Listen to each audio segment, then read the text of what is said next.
آپ ہو چکی ہے، اس کی نگاہوں سے دل کے جذبات کیا چھپ سکتے ہیں؟ اگر ایسا کیا تو نہ دنیا اچھی ہوگی نہ آخرت اچھی ہوگی۔ یہاں دھندا نہیں کرنا، یہاں دھندا نہیں بنانا، یہاں تو صرف ان کے لیے اور صرف ان کے لیے۔ ہم اگر ذکر مصطفیٰ کر رہے ہیں، یہ امین القادری کا امت پر کوئی احسان نہیں ہے، یہ ان کا احسان ہے کہ انہوں نے ذکر کرنے کی اجازت عطا کی ہے، ورنہ ہماری زبان اس قابل نہیں ہے کہ حضور کا ذکر کر سکے۔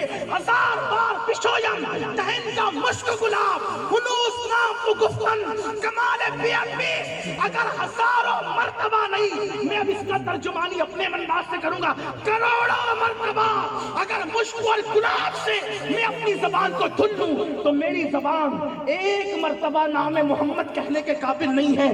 یہ نام محمد ہے اور ہم نے اس کو کیا بنا رکھا ہے؟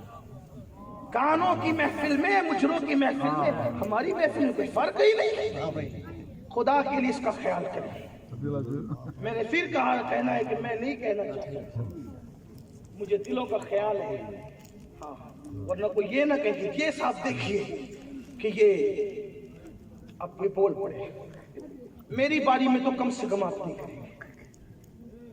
اور یہ بھی آپ سے کہہ دوں کہ میں نے قطعی طور پر آپ کو نظر دینے کے لیے منع نہیں کیا، میں تو یہ کہہ رہا ہوں کہ حضور کی سنت ہے کہ جب حضور کسی ناطخواں کو، کسی مداح رسول کو جو چیز دیتے اس وقت تو سب سے بہتر جو ہوتا ہے ایک بار نکال کے دے تو کیا کری لا کرتے کہ میں بار بار ویڈیو میں نظر آؤں کہ دیکھو آج جناب کتنے سخی ہے، والوں کو بتانے کے لیے کرتے ہوئے سب ان کو دکھانے کے لیے کرو، ان کو، ہاں، وہاں بیٹھ کر کسی بچے کے ہاتھ سے بھیج دو گے نا تو بھی وہ خوش ہو جائیں گے۔ یہاں خودت مت آیا کرو، اس کا خیال کر لیا کرو۔ مجھے جلدی سے جو ہے وہ یہ سب چیزیں ہضم نہیں ہوتی، اس لیے مجھے بہت تکلیف ہوتی ہے جب نعت شریف پڑھی جائے، سب سراپا آتا ہے، ذکر مصطفیٰ آتا ہے تو فرشتے سراپا تو بن جاتے ہیں۔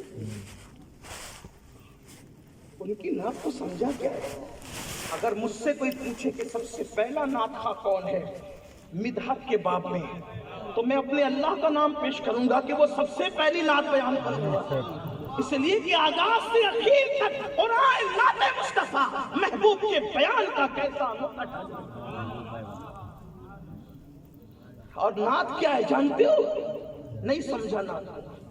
جب حضرت حسان بن ثابت نعت لکھ کے لاتے تھے تو حضور نیچے بیٹھتے تھے، نیچے حضور بیٹھتے تھے اور حسان بن ثابت کو اوپر منبر پہ کھڑا کرتے تھے، فرماتے تھے تم نعت پڑھو۔ بتایا اپنے نعت خان، شبیر بھائی نیچے بیٹھتے ہیں یا کوئی نعت خان نیچے بیٹھتا ہے، میں کرسی بیٹھا ہوں، میں نیچے نہیں بیٹھتے، نہیں ابھی تم نعت پڑھ رہے ہو، ابھی تم نے یا اوپر بیٹھو یا کھڑے رہو، اس لیے کہ ذکر مصطفیٰ سے بڑا کون؟ ہاں، ہم یہ غرور لے کر کبھی نہیں آتے کہ ہم سادات ہیں، ہم کچھ بھی ہیں حضور کی نالائن کے صدقے میں ہیں۔ حضور کا جو بھی مدح ہے وہ ہمارے سروں کا تاج ہے، اس لیے کہ وہ حضور کی مدد کر رہا ہے، ہم اسے نیچے بیٹھنے نہیں دیں گے۔ یہ ہونا چاہیے جذبات، لیکن یہ سب کہنے کی باتیں نہیں ہوتی۔ اور حضور علیہ السلام کی محفل بھی حضور کی محفل ہوتی، حضور کی مدحت جس نے کی حضور نے کبھی اس کو محروم نہیں رکھا۔ حسان میں ثابت کے لیے دعا کہ حسان جب تک تو میری نعت پڑھتا رہے تیرا منہ سلامت رہے۔ 120 سال کے ہو گئے تھے حسان بن ثابت، دانت ایک نہیں ٹوٹا تھا، دانت کبھی نہیں ہلا، نوجوانوں کی طرح چہرہ دکھتا تھا، لوگ کہتے تھے پورے وجود پر بڑھاپے کا اثر لگتا ہے، چہرے پہ کیوں نہیں لگتا؟ کہ حضور کی دعا کا اثر ہے۔ فرمایا کہ جب تک تو میری نعت پڑھتا رہے گا تیرا منہ سلامت رہے گا۔ اور دعا کرتے تھے اللہم ایّد الحسان بروح القدس، حسان اللہ جب تک میری تعریف کرتا رہے تو جبریل کے ذریعے سے اس کی مدد کرتا رہے، تو جبریل کے ذریعے سے اس کی مدد کرتا رہے۔ اور یہ دعا صرف حضرت حسان کے لیے نہیں، حضرت حسان کے ساتھ ہر نعت خواں کے لیے ہے کہ جب تک خلوص دل سے امت کے ثناخواں حضور کی تعریف کرتے رہیں گے اللہ جبریل کے ذریعے سے ان کی مدد فرماتا رہے گا۔ ہاں، نظر سے ہم کبھی نہیں روکتے، آپ اس کا کوئی مطلب لے لیں، حضور علیہ السلام کی حدیث ہے جس کو نذرانہ پیش کیا جائے وہ انکار کرے وہ میری سنت کا انکار کرتا ہے، اور ایک دن اللہ اس پر ایسا لائے گا کہ اگر وہ مانگے گا تو بھی لوگ اس کو نہیں دیں گے۔ اسی لیے نذرانے میں اور بھیک میں فرق نہیں ہے کہ بھیک مانگ کے لیے بھیک مانگ کے لیے جاتا ہے اور نذرانہ بن مانگے ملتا ہے تو انکار نہیں کیا، دونوں میں فرق نہیں ہے۔ تو اب آپ کتنا بھی مانگ کر کے لیں یہ بھیک ہی ہے، اس لیے ہمارے یہاں بھیک کا تصور نہیں ہے، اس لیے کہ ہم بھکاریوں کی جماعت میں پیدا نہیں ہوئے، ہمارے یہاں نظر کا تصور ہے، اور نظر جو ہے صاحب نظر کو پیش کیا جاتا ہے۔ ایک بار درود شریف پڑھنے پھر آگے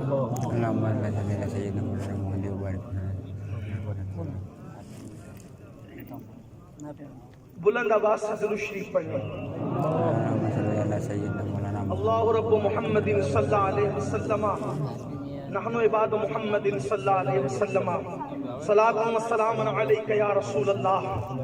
تو بات دور نکلی، میں عرض کر رہا تھا کہ ہمارے پیر حضور سرکار غوث پاک رضی اللہ تعالیٰ شان والی ہستی، ہمارا وسیلہ وہ کہ جس کے لیے محشر میں ان کی دادی پاک کے لیے نگاہیں جھکے، اور غوث پاک وہ جس کے لیے ولیوں کی گردنیں جھکے، اولیاء کی گردن جس کے لیے جھکے اور جھکے گی اور قیامت تک جھکتی رہے گی، اور جو ولی ہے وہ گردن جھکاتے رہیں گے۔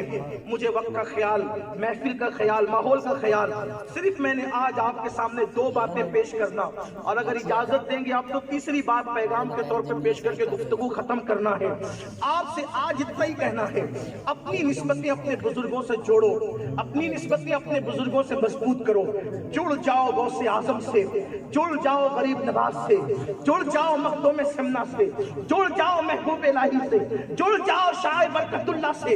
یہ اللہ کے دوست لوگ ہیں، یہ اللہ کے اولیاء ہیں، جو ان سے جڑ جاتا ہے، جو ان سے جڑ جاتا ہے تو پھر اس کا تعلق اللہ سے جڑ جاتا ہے، وہ اللہ کے دوستوں میں انڈائریکٹ شامل ہو جاتا ہے۔ مثال کے طور پر ایک بات بتاؤں، کوئی بہت بڑا آدمی ہو، کوئی بہت بڑا انسان ہو، اور اس سے دوستی کرنا آسان نہ ہو، مشکل ہو، اور اس کے دروازے پہ چکر لگانے کے لیے جائیں تو دروازہ کھلا ہوا ہی نہیں ملتا، یا ملتا ہے تو دربان بیٹھے ہوتے ہیں، پہرے لگے ہوتے ہیں، آپ نہیں مل سکتے، یہاں تو یہ شرط ہے، یہ شرط ہے، یہ شرط ہے۔ تو اس کے بعد ہوتا کیا ہے، آدمی اگر ہوشیار ہو تو یہ سوچے یار بہت بڑا آدمی ہے، اس سے جو وہ دوستی آسان نہیں ہے، اتنے پاپڑ بیلنے پڑیں گے کہ ہم نہیں بیل سکتے۔ تو آدمی ہوشیار کرتا کیا ہے، اس کے کسی دوست کو ڈھونڈتا ہے جو اس کی دوستی کا اہل تھا، لیکن اس سے یہ دوستی کر لیتا ہے، تو اس کے ہاتھ میں جب اس کا ہاتھ چلا جاتا ہے، اس کے دوست کے ہاتھ میں دوستی کا ہاتھ چلا جاتا ہے، تو اس سے خود بخود تعلقات ہو جاتے ہیں۔ یہ نہیں جا سکتا، لیکن وہ تو بار بار آتا جاتا ہے نا، تو پھر وہ کہتا ہے یار وہ جو میرا پڑوسی نا بہت اچھا آدمی ہے، ایک بار ذرا اس کو ملنے کا موقع دے، آپ کو مزہ آئے گا۔ وہ خود ہی ابھارتا رہتا ہے، حالانکہ اس کی حیثیت کوئی نہیں، لیکن وہ وہاں ماحول بناتا ہے، اور ایک دن ایسا آتا ہے کہ اس بڑے آدمی سے اس کے ذریعے سے رسائی ہو جاتی ہے، بلا تمثیل، بلا تمثیل، بلا تمثیل، ملانے کے لیے نہیں، صرف سمجھانے کے لیے۔ اللہ سے میں اور آپ کبھی دوستی نہیں کر سکتے، قیامت آ جائے گی دوستی نہیں ہو پائے گی۔ وجہ یہ ہے اس کی دوستی کے لیے شرط ہے تقویٰ، جو آپ اور ہم نہیں کر سکتے۔ اس کی دوستی کے لیے وہ معیار ہے تقوی کا، آج اس کا تصور نہیں ہو سکتا۔ آج تو ہم حرام بھی کھا رہے ہیں، جھوٹ بھی بول رہے ہیں، جھوٹی قسمیں بھی کھا رہے ہیں، جھوٹی قسمیں۔ بات جھوٹی قسم کی آئی تو عرض کروں، میں کہتا ہوں کہ اگر ایسا موقع آ جائے کہ لاکھوں روپے ایک طرف ہو اور جھوٹی قسم ایک طرف ہو، لاکھوں روپے کو لاکھ مار دو، کبھی جھوٹی قسم نہیں کھانا۔ جھوٹی قسم کا وبال کیا ہے، حدیث پاک میں آتا ہے، اللہ کے رسول علیہ السلام نے حضرت ابو ہریرہ سے کہا، میری بہنوں کی بھی خاص توجہ، ایک دن میں 50 مرتبہ جھوٹی قسمیں کھانے والوں انجام کیا ہے جھوٹی قسم کا۔ میرے آقا فرماتے ہیں، اللہ رب العزت کا فرمان ہے کہ جو میرے نام کی جھوٹی قسم کھاتا ہے میں قیامت تک اس کی نسلوں پر لعنت کر دیتا ہوں۔ ایک جھوٹی